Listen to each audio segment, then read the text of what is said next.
Primetime News this evening, Jamaica to welcome Haitian orphans as violence escalates in Port-au-Prince.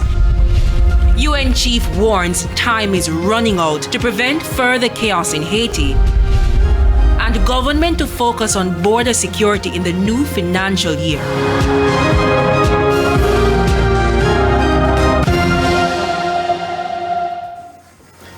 Good evening and welcome to Primetime News. A special welcome to those of you watching on TVJ International in the Cayman Islands and online at onespotmedia.com. I'm Herman Green. And I'm Janella Precious with a preview of what's to come in business news. Here's Andrea Chisholm. Janella, a major commercial bank has seen a slight decline in net profit. I'll give you all the details later in the business day. Okay, and Jermaine Brown is also here with a preview of what's to come in sports. Jermaine? Thank you, Herman. Well, here's what's coming up at Boys and Girls Championships. So certain record breakers will receive cash prizes at this year's championships. We'll tell you about that and more a bit later on.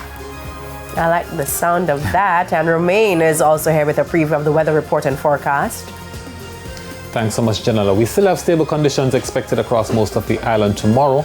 Afternoon clouds and a few showers in the west, but nothing significant across the area.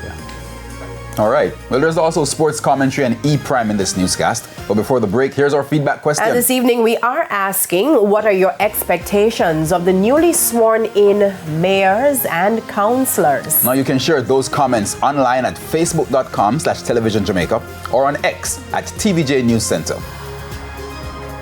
Stay with us. Primetime News returns after this break.